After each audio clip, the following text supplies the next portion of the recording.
Welcome to my long-term review of the Waldorf Iridium Keyboard. A lot of what I'm going to show you today also applies to the Waldorf Quantum and the Waldorf Core. And today I'm going to show you some quick takeaways on things that I think that make this synth unique and what I use it for primarily in my studio. I'm going to show you some sounds and I'm going to talk about the build quality after having this in my studio for over a year. Full disclosure, this device was sent to me by Waldorf as part of a collaboration. But this is not a video that they've asked me to make. I'm sharing this with you because I think it's a very interesting synthesizer, and I'm going to give you my honest opinion on what I think is the things about it that I use all the time and why I think it's super cool. So let me show you first off one of the things that I think is worth the price of admission alone. So I have the synth now inserted into this track and I've gone to the autoplay section. And there's a setting which you can use in the global settings where you can snap to beat. You see that's on the way I have it set up. And if I go now to autoplay and I trigger a note, it's not going to play that note until it gets to the downbeat, which is a super useful function when you're doing stuff synchronized to MIDI clock. Let me show you.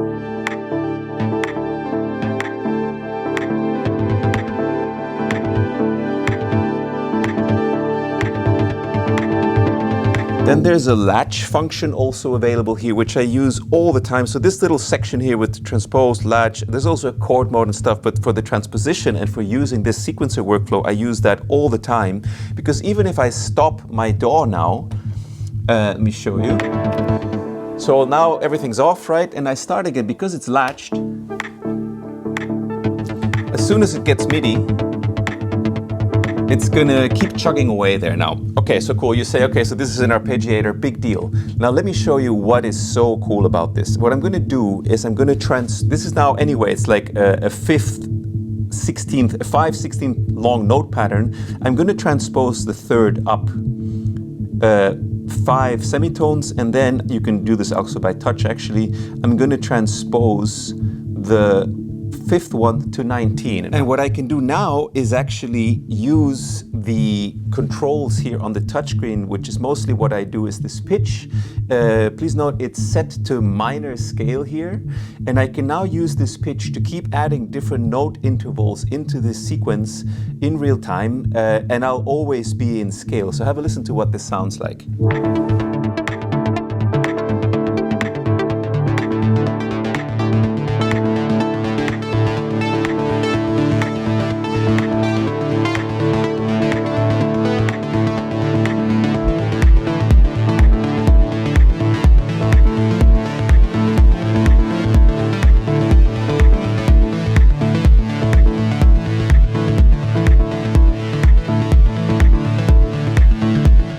So I use this a lot in my studio to do like bass lines or arpeggios. You can custom design them super quickly this way on a touchscreen, which is just, you know, if you're used to working with a phone and an iPad or whatever all day, actually having a touchscreen on a synth makes so much sense.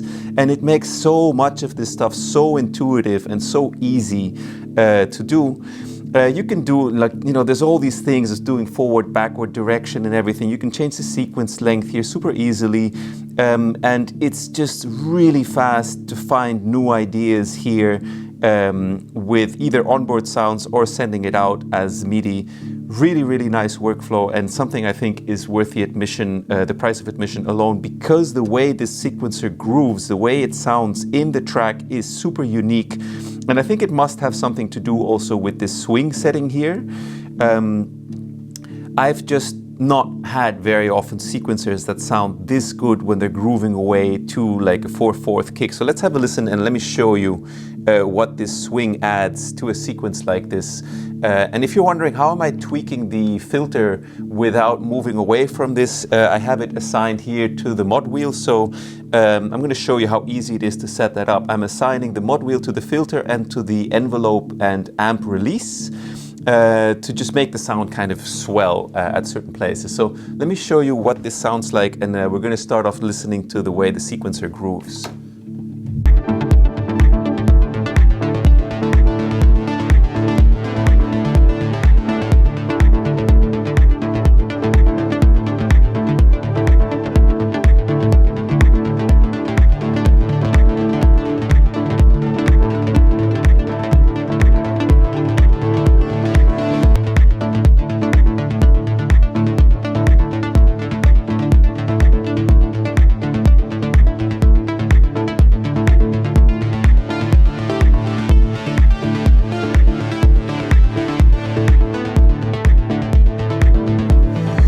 So I don't know why it's so tough apparently to do a sequencer that really grooves great in a track. My son's just coming.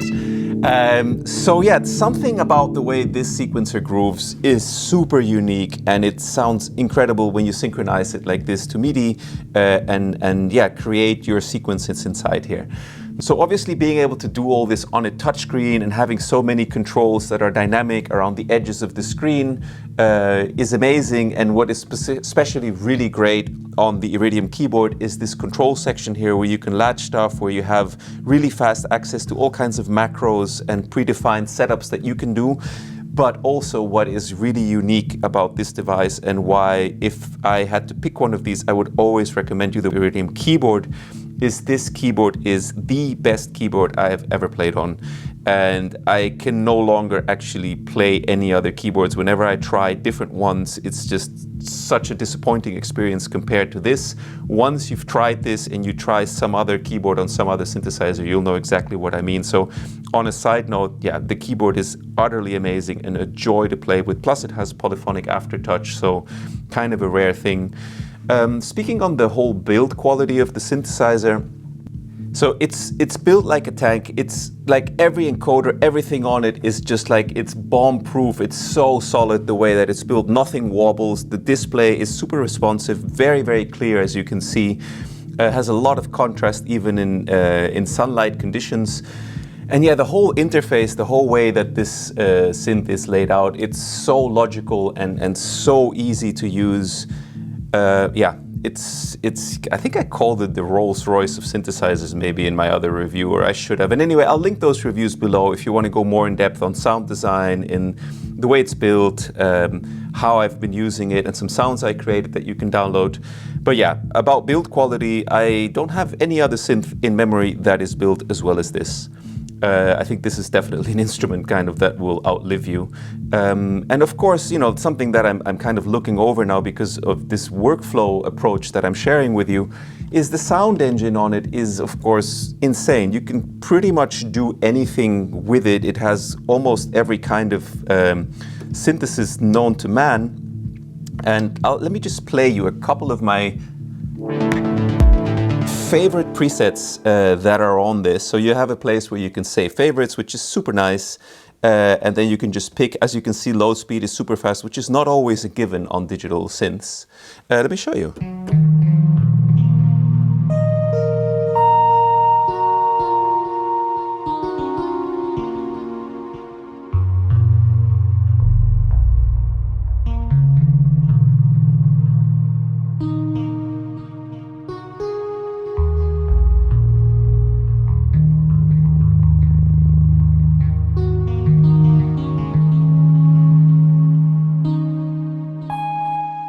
And by the way, that's just the built-in reverb that you were hearing, which is of amazingly high quality also.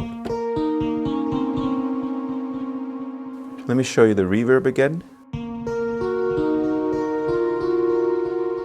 Yeah, super juicy, very, very nice. Let me show you some other patches on it that I think are really great.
Yeah, the low on the end on it is super sick.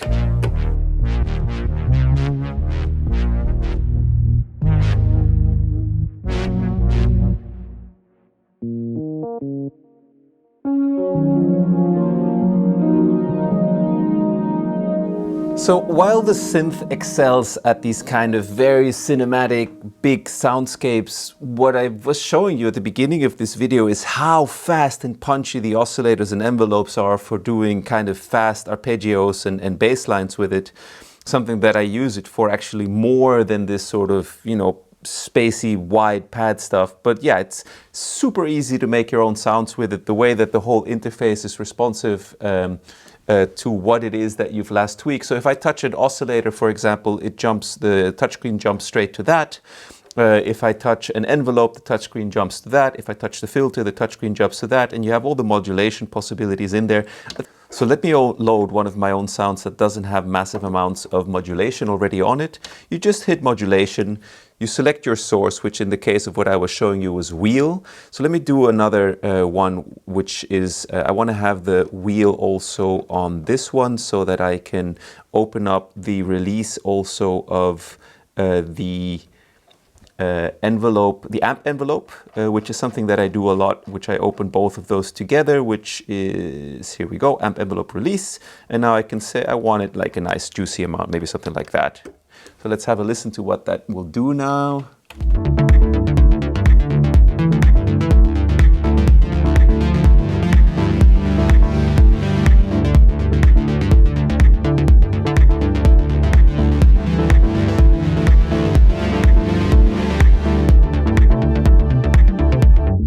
Yeah, so super fun, super easy to work with, massively powerful, built like a tank. What else can I tell you about it? I mean, it's a fantastic synthesizer. I mean, it's a matter of taste, but I think it's very nicely designed. The way that it looks is super juicy. Yeah, so I have no reservations about this synth. There's literally nothing about it that I don't think is well thought out or well built. I have not encountered any bug whatsoever since using it for a year. Everything's been super stable. Every time I switch it on and every time I run this sequencer workflow, I immediately get inspired for a new idea. Yeah, and I can really say this is a synth line that's absolutely worth checking out. As I mentioned before, I think if you're gonna jump in, the Iridium Keyboard is probably the one to go for. So if we go to the Waldorf site, you will see they have a bunch. I haven't tried the Quantum. I don't know, maybe the Quantum is like even more amazing because it has a few more notes on the keyboard. But for me, I think the Iridium is kind of the sweet spot for cost and functionality. There is these interesting modules also that you saw here. I haven't tested them, but for me, being able to do what I do with this, what you can see here, with this left control section where you can lock stuff and the arpeggiator and the mod wheel is just, yeah, it's perfect. And yeah, there is the Iridium Core also, which I think price-wise is definitely at a more attainable price.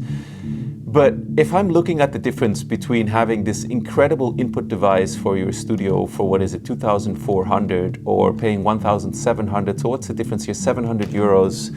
I know it's a lot of money, but if it were me, I would invest the 700 euros additionally to get the keyboard. Try it out. I mean, you can get a money back guarantee with most of the retailers. I think once you've had this device in your studio and you've started playing in your notes and sequences with the workflow I've shown you and this keyboard, it's going to be really hard going back to anything else. So yeah, that is my long-term review of the Waldorf Iridium Keyboard. I hope that this has been an interesting video for you to see and yeah, useful to get a better feeling of this device. I'm going to jam with it a little bit more just for fun, and I hope that you have an amazing time in the studio. All right, take it easy. Bye-bye.